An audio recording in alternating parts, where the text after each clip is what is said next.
우리 몸은 성전이다. 오늘은 제가 원료를 준비했어요. 우리 몸도 생명을 유지하고 기능하기 위해서 끊임없이 에너지가 필요하죠. 성전도 똑같이 유지하기 위해서 에너지가 필요합니다. 성전의 에너지는 기름 또는 불이 되겠죠. 그럼 우리 몸의 에너지는 바로 뭘까요? 혈당입니다.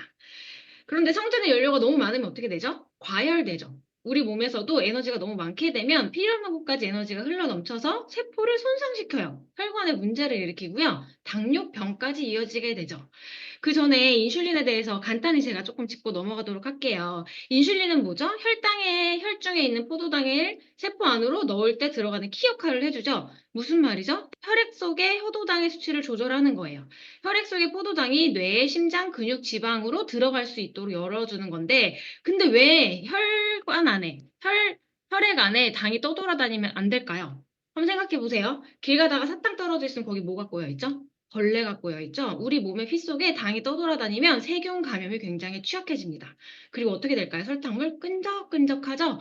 내가 당이 높아, 당뇨병이 있어? 지금 오장육부, 뇌까지 설탕물 속에 들어가 있는 상태라고 생각하시면 돼요. 굉장히 위험할 수 있죠? 그렇기 때문에 혈당 관리가 굉장히 중요한데 한번 생각해 보세요. 우리 몸은요, 산소가 없으면 생명 유지가 안 돼요. 그리고 탄수화물, 당이 없으면 우리 몸은요, 에너지 대사를 할 수가 없어요. 장 빼고 우리 몸은 전신을 다 포도당을 가지고 에너지를 쓰거든요. 무슨 말이에요? 혈당이 단지 어디 하나에만 문제가 있는 게 아니라 당에 문제가 생겼다? 지금 전신 질환의 스위치 앞에, 출발선 앞에 바로 서 있는 상태라고 생각하시면 된다는 거예요. 이렇게 열쇠가 맞지 않게 되니까 세포 속에서는 당이 왜 안 들어? 라는 신호를 보내고 췌장에서는 인슐린 분비를 더 많이 하게 되죠. 그럼 혈중에 인슐린 수치 자체가 굉장히 높아지게 되고 혈당도 높아지게 되죠. 인슐린 저항성으로 생기는 대표적인 질병, 여러분 당뇨라고 알고 계시죠? 그런데 혈당이 조절되지 않을 때 우리는 당뇨라고 진단하지만 혈당은 검사에 굉장히 손쉬워요. 하지만 우리가 직접적으로 알아야 되는 거는 혈당이 아니라 바로 인슐린입니다. 인슐린은 수치 자체를 검사하는 게 1950년도에 발견돼서 노벨상까지 탔을 정도로 지금도 인슐린 수치를 검사하기는 어려워요. 단지 혈당을 지표로 가지고 인슐린을 짐작하는 거죠. 그래서 당뇨로 진단하기 훨씬 이전에도 인슐린 저항성이 몸에 나타날 수 있다는 거예요. 언제부터요? 10년 전, 20년 전, 30년 전부터 인슐린 저항성이 나타납니다. 청소년기 때 처음 나타나고요. 특히 여성의 경우 임신했을 때 뱃속에 태아를 키워야 되기 때문에 몸에서 일부러 인슐린 저항성을 높입니다.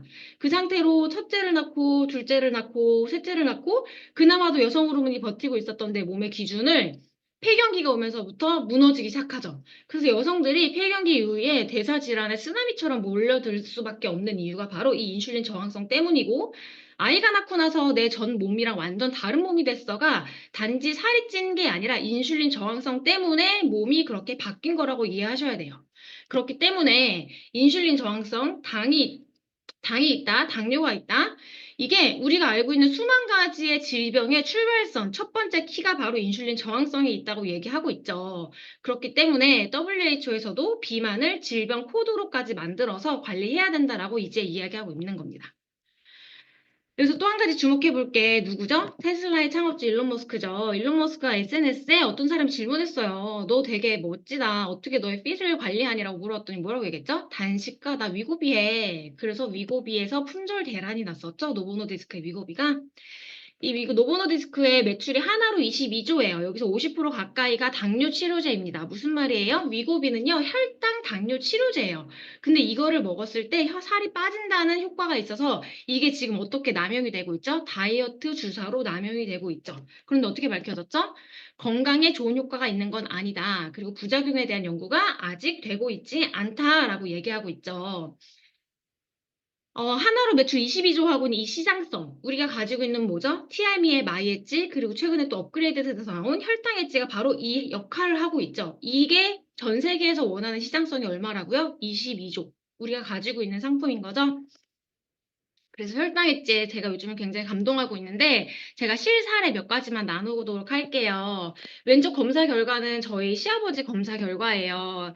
21년도 8월 달에 7.4 당화혈색소 진단 받으시고 충격받으셨어요. 그래서 건강관리 시작하셔서 3개월 동안 해독하셨고 3개월 뒤인 12월에 5.8 되셨습니다. 의사가 이 수치를 믿지 않았어요. 당화혈색소 수치는요, 단기간에 이렇게 빨리 좋아지지 않아요. 0.1, 0.2 내려가는 것도 굉장한 노력이 필요하고 시간이 필요하거든요. 그래서 의사가 믿지 못해서 한 달 뒤 6개월 뒤까지 재검사를 하고 나서야 의사가 인정해 줬습니다. 대단하십니다. 잘 관리하셨습니다. 2021년도에 5.8이셨는데요. 얼마 전까지도 5.8 유지하셨는데 한 번씩 자꾸 휘청휘청 어지러운 증상이 있으셔서 병원에 가서 머리부터 발끝까지 검사 싹 다 했는데 결과가 어떻게 나왔을까요? 아무 이상 없음. 근데 제가 혈당 측정기를 붙여드렸더니 혈당 스파이크가 엄청 치고 계셨고 이틀 만에 혈당액지 드시고 혈당이 거의 한 80 가까이 떨어지시고 지금은 정상 혈당 안에서 관리가 되고 계세요. 엄청난 제품이죠. 첫 번째 그림은 췌장암 1기 진단받은 제 소비자 혈당이세요. 연소 혈당제 붙이자마자 공복 혈당이 얼마죠? 391이셨어요. 공복 혈당이. 김수미 씨가 혈당이 500일 때 심장마비가 와서 돌아가셨죠. 엄청 위험한 수치셨어요. 그리고 날짜를 한번 보시겠어요? 11월 28일이었어요. 하루 3번 드시게 했고요. 12월 4일 날 혈당이 완전히 안정권 안에서 벗어나지 않으셨어요. 오른쪽에 계신 분은 혈당 스파이크가 엄청 치고 계셨죠. 식사하고 나서부터 컨디션이 항상 떨어지시는 분이셨는데 이틀 드시고 평균 혈당 자체가 반토막 나셨죠. 우리가 가지고 있는 혈당 엣지의 위력이 이렇다는 거 저는 오늘 감동을 조금 나눠드리고 싶었습니다. 오늘 여기까지 나눌게요. 감사합니다.